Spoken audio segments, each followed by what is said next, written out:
Today, my good friend Jenny and I are taking Noah and some friends down to the beach for his very first trip out. A nice little adventure for him. He hasn't been in the box since I bought him from Ireland.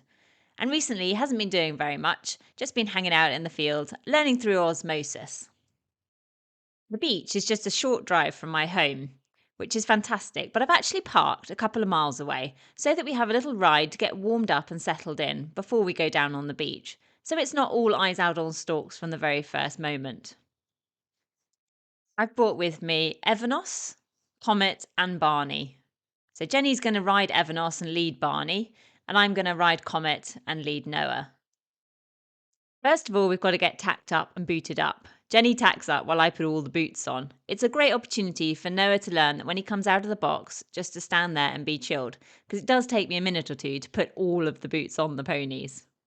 Noah's not wearing hoof boots because I haven't had a chance to train him to wear them yet, and I felt like that was a bit unfair given the terrains that we're going to be going across today.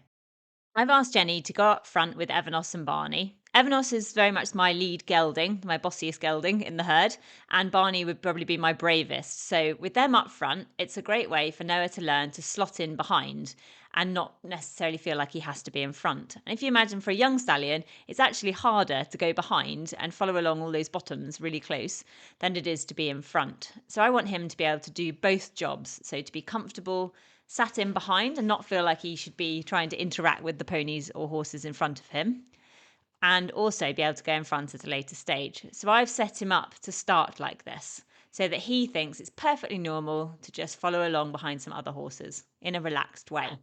Nature is always the best training ground. Here we have to fit through a narrow gate, so the ponies learn to go off my voice. So when I say one, my Connemaras all know to drop behind me. And Noah is no different. He's learning that as well. We came across this muddy puddle, and Noah made no effort to go around it at all. He walked straight through. And that, for me, I'm taking note of all these things because when it comes to asking him to go in the sea, his reaction there is showing me that he's pretty brave when it comes to water. That's what I would call environmental exposure. So the big openness of the fields kind of lights him up a little bit, and then I get to shut him down again because we get back on the trail.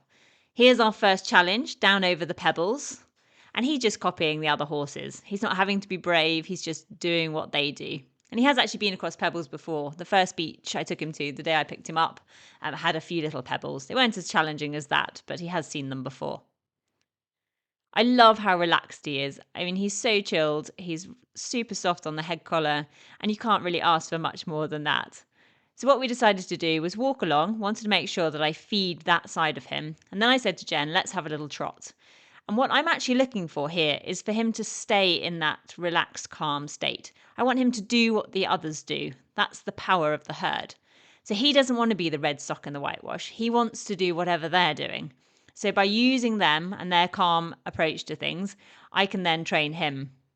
So I said to Jenny, let's have a little canter. I was prepared to abort at any stage, but you can see here he's so relaxed on the halter. He's not pulling, he's just sticking along next to Comet, just enjoying having a little look. Had a little look at the water there. But there's no pressure, he's completely mentally within himself. So we play around with energy. So I took it up to canter, then I brought him back down to walk again and made sure that he was really relaxed. Because what you don't want to do is light them up. So then I took him back up to canter again, and then I bring him back down to walk again after that. And that way he doesn't find it really exciting. He just thinks, oh, having a canter is perfectly fine. Back to walk. It's all okay. It doesn't keep feeding the excitement and the excitement.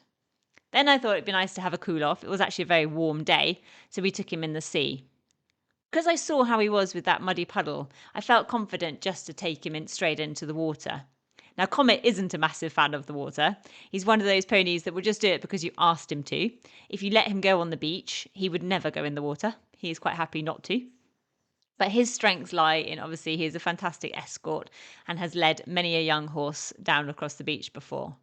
I should add, the reason I've asked Jenny to ride my other two experienced horses down on the beach with us, and I haven't just taken Comet on his own with Noah, is because if I got down on the public beach and somebody cantered past on a mare, now, perfectly fine that Noah would stay with me. I feel totally confident I've got him on the rope.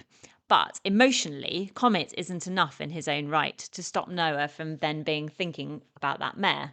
Whereas when I add the other two, so the three in total, They are. They are enough to overpower him emotionally. This isn't a physical thing. This is about a mental game. So Noah wouldn't feel the need to be overreact to the mare. He wouldn't get overexcited. I'm not saying he wouldn't look and he wouldn't pay attention, but he would feel that his herd are just happy and relaxed and chilled. And oh yeah, look, there's another horse going by. So that way I'm setting myself up to know that the whole ride would go well. I know that I'm going to come back with a relaxed pony that's learnt a lot from today. What an amazing young stallion he is. I mean, he's so cool. We've got one final challenge for him. He's got to go up a flight of stairs to get off the beach. But you can see he's just going with the flow. He's following my other ponies who say, oh, it's no problem. We can go anywhere. When we make our way up to the top after the beach, it's important that we find that spot to let them have a graze and relax. We stop here for about 15 minutes, just long enough to go and get an ice cream and let the ponies enjoy some fresh grass.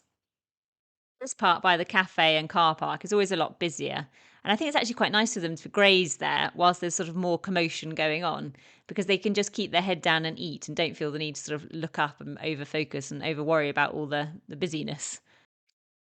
On the way back, I take Noah and Comet up front, as it is important that he learns to go up in front as well. But it's always much better to spend more time at the beginning focusing on going behind so that he doesn't mind if other horses canter off and things, rather than focusing on them having to be in front. In my experience, horses find it much easier to be the ones up front than they do the ones out the back, especially when you up the energy.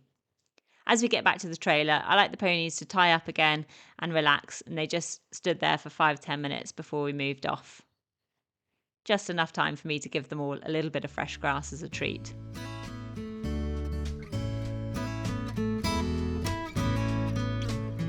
Good boys. Back home, all washed off and turned back out in the field with his friends. As you can see, he's enjoying a good roll, but it's not long before his friend, his special field friend, realises he's back